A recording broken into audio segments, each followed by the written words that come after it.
ভাবো তো, একটা জিনিস আছে যা তোমার, আমার আর বিশ্বের সবচেয়ে ধনী মানুষেরও সমান। কি সেটা জানো? সময়। বিল গেটস, ইলন মাস্ক বা তুমি, সবার কাছেই দিনে মাত্র ২৪ ঘন্টা। কিন্তু কেন কেউ এই সময়কে ব্যবহার করে জীবন পাল্টে ফেলে, আর কেউ একই সময়ের মধ্যে পিছিয়ে পড়ে? কারণ একটাই, সময় ব্যবস্থাপনা। সময়কে যিনি সম্মান করেন, সময়ও তাকেই পুরস্কার দেয়। আজকের এই ভিডিওতে আমরা জানব সময়ের আসল মূল্য কি, বই থেকে শেখা বাস্তব কৌশল, সফল মানুষের সময় ব্যবস্থাপনার গল্প, আর শেষে এমন কিছু টিপস যা সত্যি তোমার জীবন বদলে দেবে। আমরা ছোটবেলায় শুনতাম সময় মানেই টাকা, কিন্তু সত্যিটা হলো সময় মানে জীবন। সময় নষ্ট মানে হলো নিজের জীবনের একটা অংশ মেরে ফেলা। জেমস ক্লিয়ারের বিখ্যাত বই অ্যাটমিক হ্যাবিটসে বলা আছে, ছোট ছোট অভ্যেসই তোমার ভবিষ্যৎ তৈরি করে। মানে তুমি প্রতিদিন কিভাবে সময় ব্যবহার করছো, সেই ছোট সিদ্ধান্তগুলোই ১ বছর ৫ বছর পর তোমার জীবন কেমন হবে সেইটা ঠিক করে। উদাহরণ দিই, কেউ সকালে ঘুম থেকে উঠে ১ ঘন্টা বই পড়ে, আর কেউ একই সময়টা ফোন স্ক্রল করে নষ্ট করে। দুজনেই মানুষ, দুজনেরই সময় সমান, কিন্তু ১ বছর পরে তাদের পার্থক্য হবে আকাশ পাতাল। ক্যাল নিউপোর্টের বই ডিপ ওয়ার্কে একটা লাইন আছে, যারা মনোযোগ ধরে রাখতে পারে ভবিষ্যৎ তাদের। আজকের দুনিয়ায় আমাদের মনোযোগই সবচেয়ে দুর্লভ জিনিস। তুমি যদি ২ ঘন্টা সম্পূর্ণ ফোকাস করে কাজ করতে পারো, তাহলেই তুমি এমন জায়গায় পৌঁছাবে যেখানে ৯০% মানুষ কখনো পৌঁছাতে পারে না।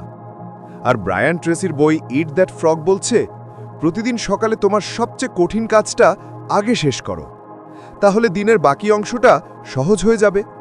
মানে সময় ব্যবস্থাপনার মূল কৌশল হলো প্রায়োরিটাইজ করো, ফোকাসড ওয়ার্ক করো, আর সময়কে নিজের নিয়ন্ত্রণে রাখো, সময় যেন তোমাকে নিয়ন্ত্রণ না করে। ধরো তোমার নাম রাহুল, তুমি প্রতিদিন অফিস থেকে ফিরে ভাবো, আজ একটু বিশ্রাম নেই, কাল থেকে শুরু করব। আর এভাবে দিনের পর দিন কেটে যায়।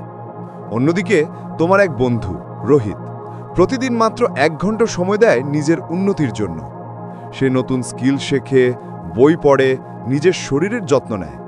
৬ মাস পরে তুমি যখন একই জায়গায় দাঁড়িয়ে, রোহিত তখন জীবনে ১ ধাপ এগিয়ে গেছে। এই পার্থক্যটা বড় না, এটা কেবল সময়কে ব্যবহার করার পার্থক্য।